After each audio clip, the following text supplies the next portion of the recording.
Eu quero convidar os irmãos para nós lermos o texto de hoje, que se encontra em João capítulo 2 e o versículo 15. João 2, 15. É o devocional de quinta-feira. E a palavra do Senhor nos diz assim: Então ele fez um chicote de cordas e expulsou todos do templo, bem como as ovelhas e os bois, espalhou as moedas aos cambistas e virou as suas mesas. Pensa num homem bravo. No relato do Evangelho de João, Jesus, em sua viagem a Jerusalém, ao entrar no templo, ficou espantado com a tamanha falta de respeito, já que o templo tornou-se um ambiente de comercialização de animais, uma verdadeira feira pública. Infelizmente, o que presenciamos em templos nos dias atuais muitas vezes é a total falta de ordem e decência.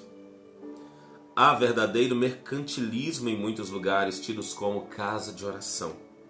Critica-se a histórica venda de indulgências na Idade Média pela Igreja Católica, mas vergonhosamente há denominações evangélicas hoje vendendo óleo santo, supostamente extraído das azeitonas do Monte das Oliveiras, água santa do Jordão, lenço encharcado de suor de alguns apóstolos e, enfim, tantos outros engodos, mentiras, que em nada contribui para o fortalecimento da fé verdadeira. Que o Senhor, por meio do seu Santo Espírito, nos desperte para o genuíno amor e zelo com relação às coisas sagradas e, de um modo especial, aquelas que dizem respeito à casa de oração. Irmãos, nós já falamos no primeiro dia da semana, que a gente fez essa leitura de domingo, nós falamos na segunda-feira sobre domingo, e citando exatamente essa parte aqui, esse versículo. Nós lemos o 15 e nós citamos o 16 e o 17.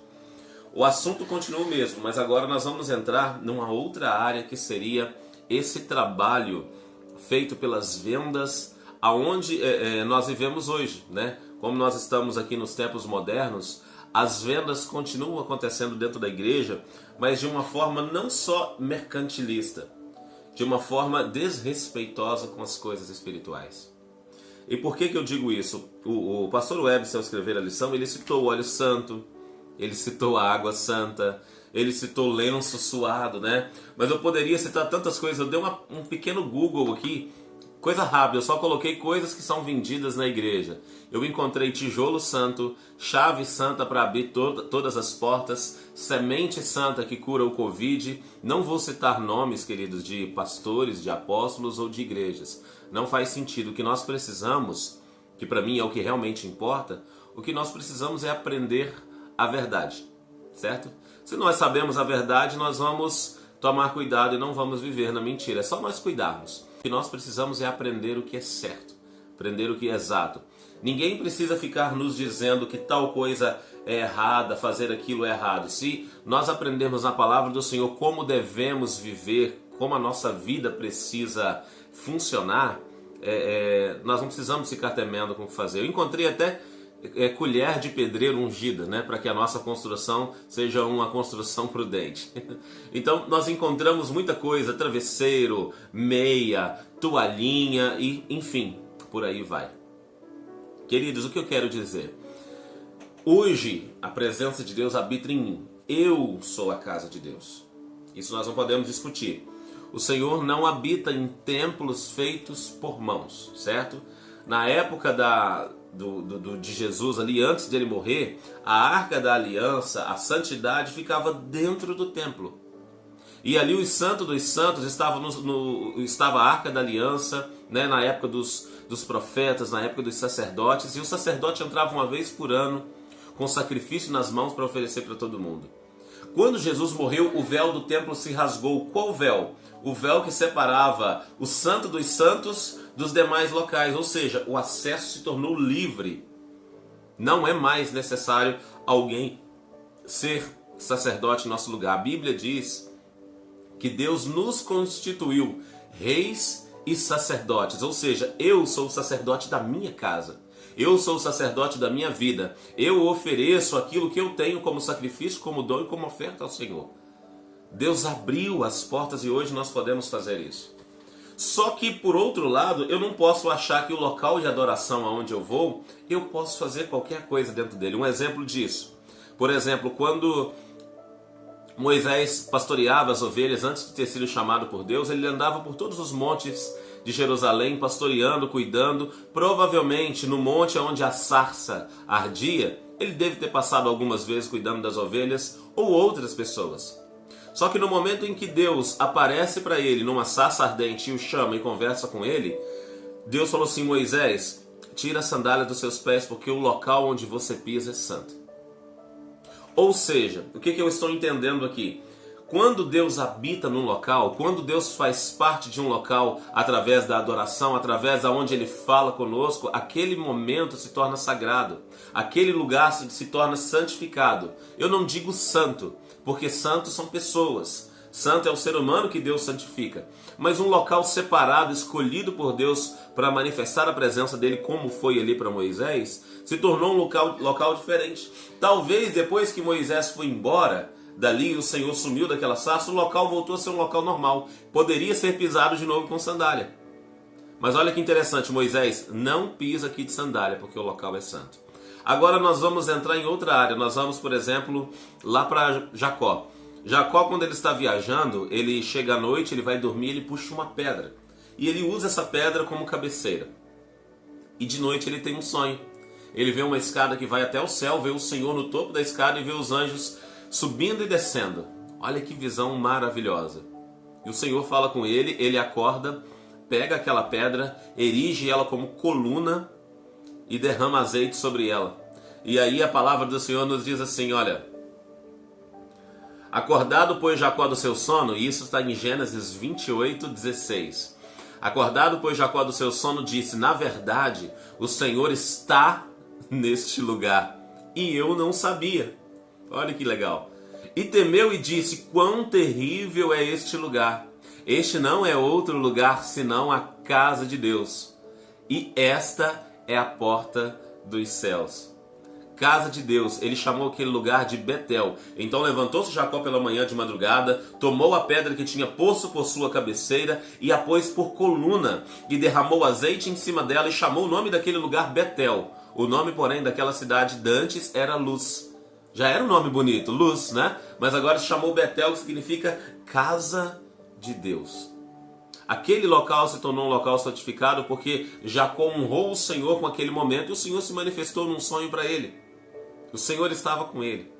É por isso que quando eu estou dentro da casa de oração por onde eu escolhi para adorar a Deus, que no caso aqui eu estou em Joinville, é aqui no bairro Saguaçu. Eu estou aqui adorando ao Senhor, aquele local ali, por mais que a presença de Deus não habite naquele local sozinha, mas é um local separado e sagrado, consagrado para eu poder adorar. Então não vou fazer qualquer coisa por temor. As igrejas hoje são muitas, né? E muitas igrejas usadas realmente por Deus para alcançar pessoas distantes. Mas, queridos, são tantas e vivem muitas de aluguel que hoje pode ser uma igreja, amanhã pode ser uma oficina de carros, depois de amanhã pode ser uma outra coisa. Mas por isso, no momento e durante o período que ela é igreja, ela deixa de ser um local sagrado por Deus, consagrado para adoração? Não. Naquele período ali, nós tomamos todo o pleno cuidado, porque nós temos temor não é com as quatro paredes. Nós não temos temor com os bancos que estão ali. Nós temos temor com o Rei dos Reis e Senhor dos Senhores, que a gente espera que venha manifestar a presença no meio dos cultos. Os irmãos estão entendendo? Nós não queremos ser santificadores de objetos, de paredes, de tijolos, não. De forma alguma. Mas nós respeitamos e honramos o Deus Todo-Poderoso que manifesta a sua palavra, que fala conosco, que toca os nossos corações. Eu particularmente considero esse escritório onde eu estou agora, alguns irmãos conhecem e já tiveram aqui, um local consagrado. É um local onde eu oro todos os dias, é um local onde nós fazemos devocionais de segunda a sexta-feira, é um local onde eu glorifico e exalto o nome do Senhor. Eu considero aqui como uma igreja. Nós estamos fazendo um culto. Tem 40 pessoas agora assistindo. E nesse tempo de pandemia, para as nossas igrejas, 40 pessoas é um número muito bom. Nós estamos cultuando ainda que fosse 2 ou 3 aqui. Por isso que nós adoramos, glorificamos e exaltamos o nome do Senhor por todas as coisas e devemos honrá-lo. E tomar cuidados, porque quando o nosso coração está em busca daquilo que é material, irmãos, aí a nossa vida inteira se torna uma vida mercantilista. Quando alguém começa a vender coisas usando o nome de Deus e usando a Bíblia Sagrada para balizar essas vendas, né, para ungir essas vendas, vamos assim dizer, essa pessoa já se vendeu no próprio coração. Essa pessoa já está negociada com essas coisas. Já se acabou o temor. Então eu preciso ter plena consciência do tipo de pessoa que eu sou. Nascido de novo, filho de Deus, enviado ao mundo para glorificar o nome do Senhor, para pregar a palavra dele, para viver em paz na presença do Espírito Santo. Se eu tiver consciência dessas coisas, querido, nada vai me tirar da presença de Deus. Eu preciso ter consciência que aonde o Senhor se manifesta na minha vida é um local sagrado. A sua família, ela é sagrada, ela é separada, ela é santificada para Deus e por Deus. O meu trabalho também é tudo que eu tenho, tudo que eu sou, porque dele, por ele e para ele são todas as coisas. E se eu começar a achar que partes da minha vida não são sagradas, que coisas que eu faço não pertencem ao Senhor, eu vou chegar de fato a pensar que em determinados momentos eu consigo até sair um pouco da santidade e fazer algumas coisas mundanas. Irmãos, na vida de quem é servo de Deus, na vida de quem é cristão genuíno, na vida de quem é filho e filha de Deus, não tem nenhum cômodo dessa grande casa que possa ser usado como membros de prostituição, de raiva, de ira, de cólera, de maledicência.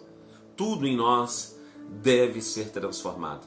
E se já foi transformado, devemos manter essa transformação e nos transformar através da renovação do nosso entendimento. O que isso significa? Que enquanto eu estou buscando o Senhor, Ele está revelando para mim a vontade dEle. E isso vai acontecer todos os dias que eu buscá-lo. E cada vez que Ele renovar o meu entendimento, eu preciso olhar por aquilo que Ele me ensinou de novo e me transformar. Ele me chama a atenção para uma coisa, eu aprendo e me transformo e cresço. É quando nós estamos lendo um livro novo e esse livro traz tanta informação que você pensa, poxa vida, eu fazia ideia, mas não tanto, isso aqui me abriu os olhos. Mas depois você termina de pegar aquele livro que você acabou de ler, que lindo. Fecha o livro, coloca na estante e fala assim, uma hora dessa eu começo a praticar o que eu aprendi. E daí não aplica na vida, não pratica e não vive. A palavra do Senhor é dessa forma. Quando nós lemos a Bíblia, quando nós estamos em oração e o Espírito Santo se revela a nós, se nós não colocarmos em prática imediatamente, nós já vamos esquecer. Nós já vamos deixar de lado, nós não vamos dar continuidade naquilo. O que eu aprendo, eu preciso praticar. E isso é transformar pela renovação do entendimento. É aprender de Deus e aplicar na vida. É aprender com o Pai e aplicar na família. É aprender com Deus e aplicar no trabalho. Imediatamente, aprendi algo novo, então eu preciso me transformar em cima daquele algo novo. E assim Deus vai nos fazendo crescer. É por isso que se chama, nós temos o costume de chamar, de falar, é por isso que se chama edificação. Nós vamos edificando, como o apóstolo Paulo gosta de falar, a nossa santíssima fé. Edificando porque eu estou construindo, dia após dia, eu vou crescendo, vou construindo, vou melhorando, vou me envolvendo. E isso é maravilhoso.